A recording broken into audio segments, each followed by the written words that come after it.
Super Mario RPG Remake is out now, and who better to give you some beginner's tips on the game than someone who played the original all the way back in 1996. Oh god, I'm so old, I'm practically dust. Here are the beginner's tips.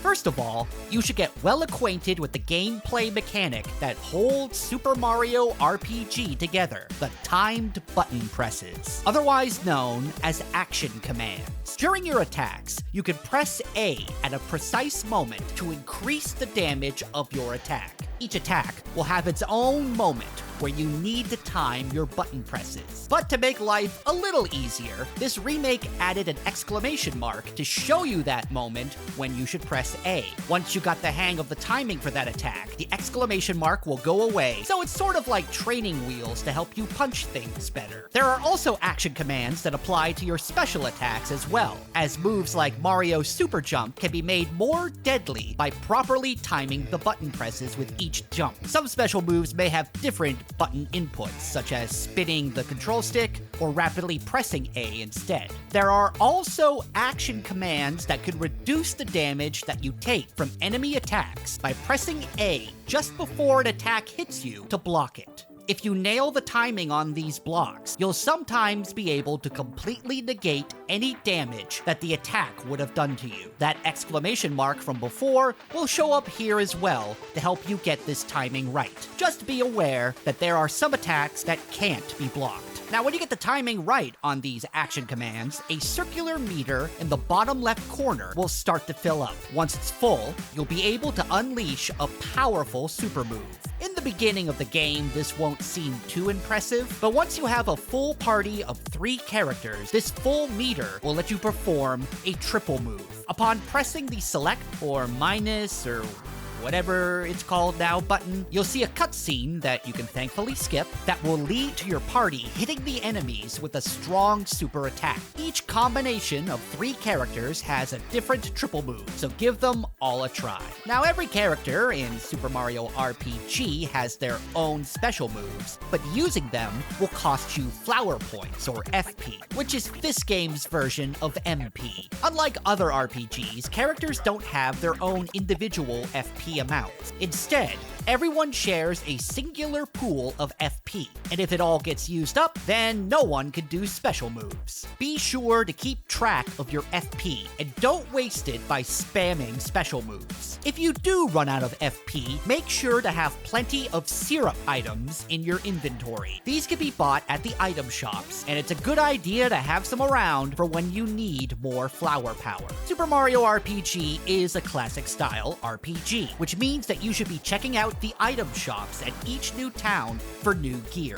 In each town, you'll find a store with a spinning mushroom sign on it. These are your item shops where you can buy new weapons, armor, accessories, and healing items. Some shops will be a little weirder than others, but always be sure to talk to the merchants so you don't find yourself underpowered upon entering a new zone.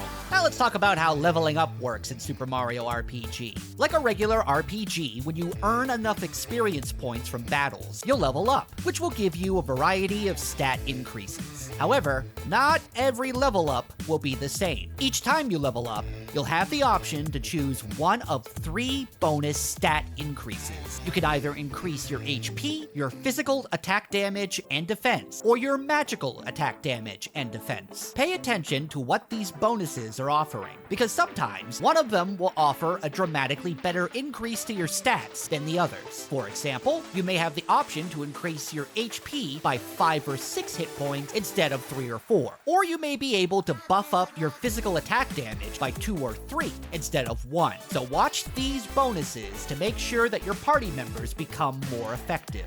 When you defeat enemies, you may get a random flower that will give you a specific buff. It may fully recover your HP or increase your attack or defense. One of these flowers will just give you an effect called Lucky. If you get this, you'll have the option to play a mini-game at the end of the battle where you can double the amount of XP or coins that you've earned. This will be a classic shell game where there will be a baby Yoshi, a little bird, and whatever the hell that is. items. If you get Yoshi, you'll double the amount of XP or coins you've earned from the battle. If you get the bird, then you'll just get whatever you would have gotten from before. And if you get the weird thing, You lose! whenever you get the lucky flower, you should take the chance and do this mini game every time, since the reward far outweighs the risk. Also, this game isn't randomized, so if you just keep track of what egg has the Yoshi in it, you should be able to win every time.